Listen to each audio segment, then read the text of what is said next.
Good morning, students, and welcome back on my personal YouTube channel in St. Burida Mansika Government Girls College, Bhilwara. मैं doctor सीमा गौड़, पोषण विशेषज्ञ, आज आपसे अल्पभार के विषय पर चर्चा करूँगी। मोटापा जहाँ विकसित राष्ट्रों के कुपोषण संबंधी समस्या है, वहीं अल्पभार एवं दुबलापन अविकसित तथा विकासशील देशों की राष्ट्रीय समस्या है। अल्पभार से ग्रसित व्यक्ति के वजन में निरंतर कमी होती जाती है, जिसका मुख्य कारण आहार में पर्याप्त मात्रा में पोषक तत्व, विशेषकर कैलोरी की कमी होती है।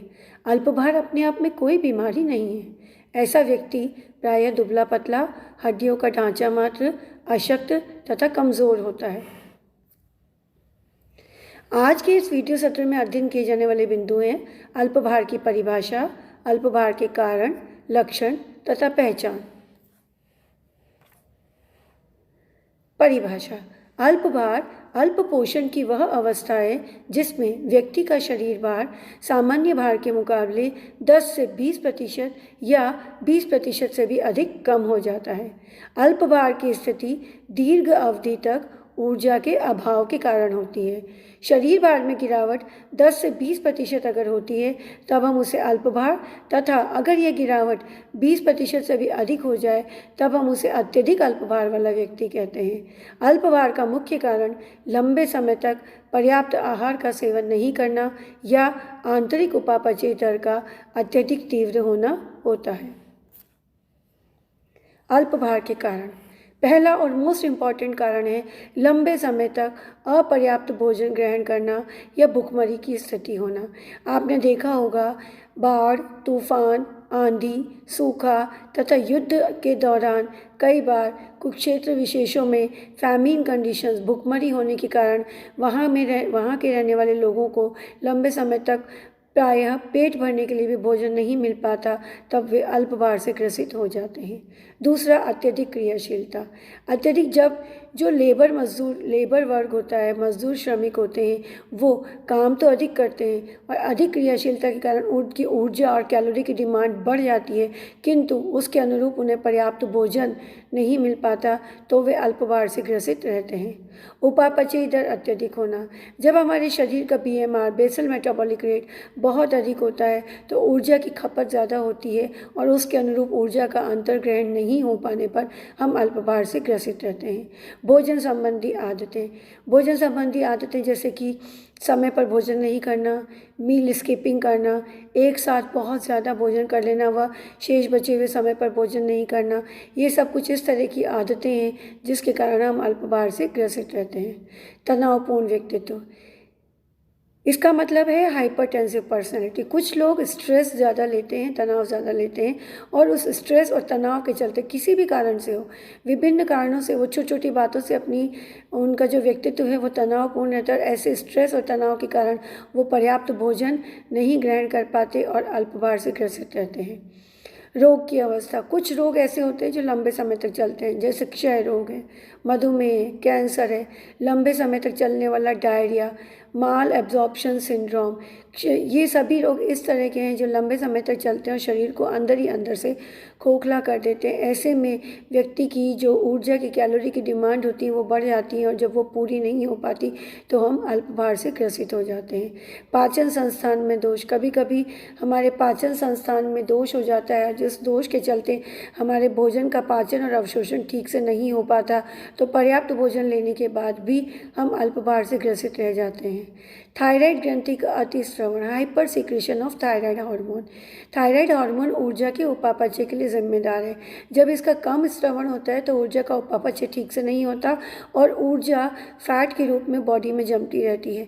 इसके विपरीत जब थायराइड हार्मोन का स्रवण आवश्यकता से अधिक होता है, हाइपर सिक्रेशन होता है, तो ऊर्जा का उपापचय अधिक तीव्र गति से होता है और ऊर्जा हीट के रूप में ज़्यादा लिबरेट होती है और बॉडी में लाइपोजेनेसिस स्लो हो जाता है और फैट और चर्बी की कमी हो जाती है, जिसके कारण अल्पभार होता है। निम्न सामाजिक आर्थिक स्तर, ऐसा प्रायः देखा गया है कि जितने भी लोग जो लो सोशियो इकोनॉमिक ग्रुप के होते हैं, उनमें अल्पभार की समस्या ज़्यादा पाई जाती है। हालांकि इसका सीधा सा संबंध लो सोशो इकोनॉमिक ग्रुप की वजह से लो परचेसिंग पावर, और लो परचेसिंग पावर जब होती है तो व्यक्ति भरपेट भोजन नहीं कर पाता और अल्पभार से ग्रसित रहता है।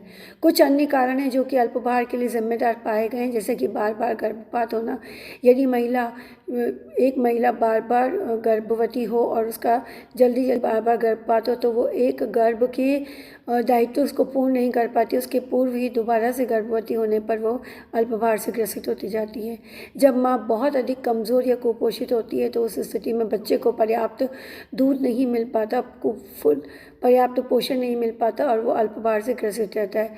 अशिक्षा एवं अज्ञानता के चलते कई बार हम पर्याप्त बैलेंस डाइट, संतुलित आहार नहीं ले पाते और हम अल्पभार से ग्रसित हो जाते हैं। किशोर वय में होने वाली छरहरी और आकर्षक व्यक्तित्व की आकांक्षाएं। किशोर वय में आते आते प्रायः ऐसा होता है, विशेषकर लड़कियों में, कि उन्हें अपने बढ़ते हुए शरीर से घबराहट होने लगती है। उन्हें लगता है कि वो मोटापे का शिकार हो जाएंगी और दुबले और छरहरे व्यक्तित्व को वो आकर्षक मानते हुए ऐसा रहने के लिए वो जानबूझकर लंबे समय तक भोजन कम कर देती हैं, डाइटिंग करती हैं, स्ट्रिक्ट डाइटिंग करती हैं, या जिसके कारण वो भोजन ग्रहण नहीं कर पाती, जिसको हम एनोरेक्सिया नर्वोसा भी कहते हैं। और कभी कभी बुलीमिया से भी ग्रसित होती है। बुलीमिया एक ऐसा ईटिंग डिसऑर्डर है जिसमें व्यक्ति पहले तो जबरन ज़बरदस्ती खा लेता है बहुत सारा, और उसके बाद वो अपने भोजन को कम करने के लिए, वजन को कम करने के लिए उसको ज़बरदस्ती उल्टी कर उस भोजन को शरीर से बाहर निकालता है। ये दोनों ही प्रक्रियाएं जो हैं वो व्यक्ति या विशेषकर प्रायः किशोर बालिकाएं स्वयं को छटारा रखने के लिए दोहराती हैं, जिसके कारण वो अल्पभार से ग्रसित हो जाती हैं। नाड़ी संस्थान के दोष। मस्तिष्क में जो क्षुधा तृप्ति केंद्र होता है, हंगर सेंसिटिव केंद्र, अगर वो समय से पूर्व ही संतुष्ट हो जाए, तृप्त हो जाए, तो वो पाचन तंत्र की संवेदनाओं को इस प्रकार की संवेदनाएं प्रेषित करता है कि वो उन्हें पेट भरा भरा सा लगता है और वो भोजन ग्रहण नहीं करते। हार्मोन्स और डाइजेस्टिव जूसेस का स्रवण कम होता है, जिसके कारण व्यक्ति पर्याप्त भोजन ग्रहण नहीं करता और अल्पभार से ग्रसित हो जाता है। आइए अब हम देखें कि अल्पभार के लक्षण क्या क्या हैं। पहली ही स्लाइड से हम ये देख रहे हैं कि अल्पभार मतलब शरीर के वजन में गिरावट। शारीरिक वजन जो कि डिज़ायर्ड, वांछित वजन लंबाई के हिसाब से व्यक्ति का होना चाहिए, उसके मुकाबले उसके वजन में 5 से 10% या उससे भी अधिक गिरावट हो जाती है, और ये कमी ही अपने आप में अल्पभार को दर्शाती है। दूसरा महत्वपूर्ण लक्षण है पॉलीयूरिया, अर्थात बार बार मूत्र त्याग करने जाना। अल्पभार से ग्रसित व्यक्ति को मूत्र त्याग करने के लिए बार बार जाने लगता है, मूत्र का निर्माण ज़्यादा होता है। तीसरा, पाचन तंत्र के कमज़ोर होने के कारण प्रायः कब्ज की स्थिति बनी रहती है और मल शुष्क रहता है। चौथा, विभिन्न प्रकार के मानसिक तनाव जैसे कि डर और फोबिया ऐसे व्यक्ति को बने रहते हैं जो अल्पभार से ग्रसित होते हैं। अच्छी नींद नहीं आना। कुपोषण के चलते व्यक्ति को साउंड स्लीप नहीं आती, लंबे समय तक अच्छी नींद नहीं आती और नींद में कभी कभी डरावने सपने भी आते हैं। अत्यधिक ठंड लगना। अल्पभार से ग्रसित व्यक्ति के शरीर में चर्बी या फैट सेल्स की कमी होने के कारण वो ठंडे तापमान पर अपने बॉडी टेम्परेचर को मेंटेन नहीं कर पाता और इसलिए ऐसे व्यक्ति को ठंड अधिक लगती है। बालों एवं त्वचा का शुष्क तथा चमकहीन हो जाना। आंखें कांतिहीन हो जाती, आंखों की चमक कम हो जाती, नाड़ी की गति जो कि 72 प्रति मिनट पल्स रेट होती है उससे भी कम हो जाती है। रक्तचाप, ब्लड प्रेशर 120/80 mmHg से कम हो जाता है। शारीरिक चर्बी या त्वचावलन की मोटाई में गिरावट आ जाती है। मांसपेशियों में क्षति होने लगती है, क्योंकि अल्पभार के चलते जब व्यक्ति को ऊर्जा पर्याप्त नहीं मिलती तो उसके शरीर की जो न्यूनतम आधारी उपापचय दर की क्रियाएं, उसके लिए वो शरीर की चर्बी तथा प्रोटीन जो कि मांसपेशी तंतु में होते हैं उनका इस्तेमाल करने लगता है, और उनके इस्तेमाल करने से जब शरीर की मांसपेशियां शरीर को प्रोटीन सप्लाई करने के लिए, अमीनो एसिड सप्लाई करने के लिए काम में आती है तो मांसपेशी क्षति प्रायः देखी जाती है और इस प्रकार की क्षति ऊपरी मध्य भुजा के घेरे में अधिक देखी जाती है। हाथ पैरों में सूजन रहना है, क्योंकि ऊर्जा के साथ साथ शरीर में प्रोटीन की भी कमी हो जाती है। जब रक्त के प्लाज्मा प्रोटीन के स्तर में गिरावट आ जाती है तो शरीर के परिधीय हिस्सों जैसे कि हाथ, पैर और फेस आदि के हिस्सों में रक्तचाप का प्लाज्मा प्रोटीन के लेवल कम होने के कारण हाइड्रोस्टैटिक प्रेशर में कमी आती है और वो टिश्यू जो है वो पानी जो है वो टिश्यूज़ में रक्त तरल टिश्यूज़ में इकट्ठा होने लगता है, जिसके फलस्वरूप सूजन महसूस होती है। स्लोवर रिफ्लेक्सेस, विभिन्न रिफ्लेक्सेस जो होते हैं वो अल्प भार की उस अवस्था में थोड़े धीमे पड़ जाते हैं, उनकी तीव्रता में कमी आ जाती है। और इसी प्रकार महिलाओं में अल्प भार के चलते कई बार एमनीओरिया यानी कि मेंस्ट्रुएशन ब्लड लॉस जो कि हर महीने होता है उसमें कमी देखी गई है, या ये देखा गया है कि कई बार मासिक स्राव बंद ही हो जाता है, जिसको हम एमनीओरिया भी कहते हैं। अल्प भार के कुछ इन्हीं लक्षणों को हम इस चित्र में देख सकते हैं। आप देखिए ऊपर हेड से आप देखना शुरू करें।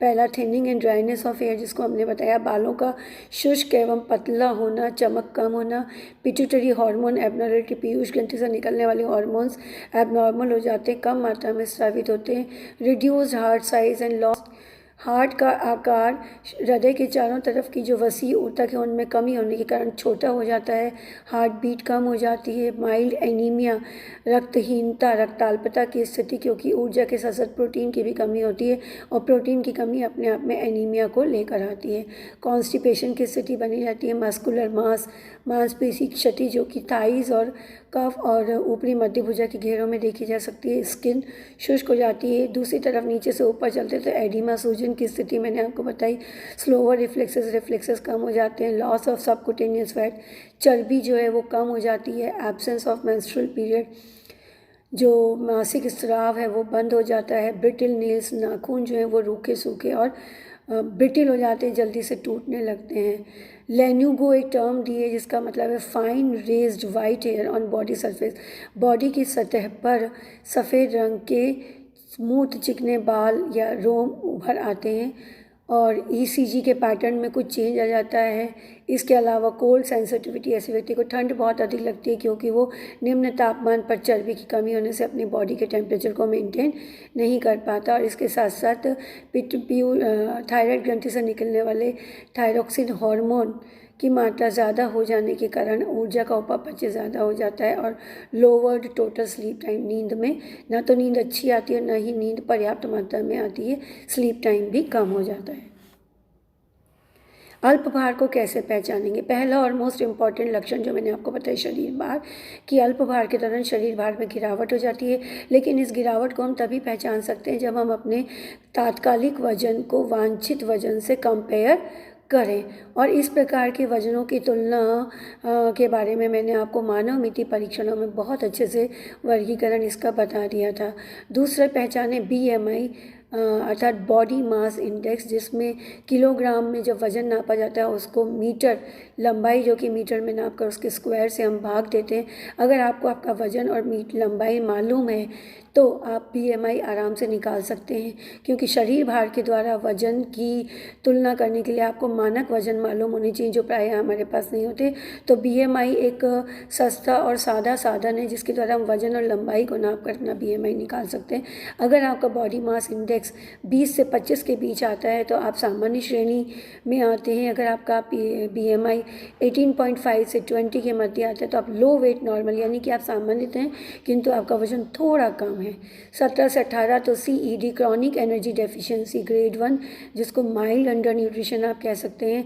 16 से 17 के बीच BMI आता है तो chronic energy deficiency grade 2 moderate under nutrition की आप अवस्था में। और अगर आपका BMI 16 से भी कम आता है तो chronic energy deficiency CED grade 3 severe कुपोषण की अवस्था से आप ग्रसित हैं। आपका अल्प भार बहुत अधिक कम है और आपको बहुत ज़्यादा ध्यान देने की आवश्यकता है। मेरा ख्याल है कि आप सभी छात्राएं अपना अपना BMI निकाल कर अपने पोषण स्तर की पहचान करने का अवश्य प्रयास करेंगे कि आप पोषण स्तर की कौन सी श्रेणी में आते हैं। मुझे आशा है कि आज के वीडियो सत्र में पढ़ाया गया आपको अल्प भार की परिभाषा, लक्षण और पहचान, साथ ही साथ अल्प भार के कारण भली भांति समझ में आ गए होंगे। अगले अध्ययन सत्र में हम लोग अल्प भार के दौरान पौष्टिक आवश्यकताएं तथा आहार आयोजन के विषय में चर्चा करेंगे। धन्यवाद।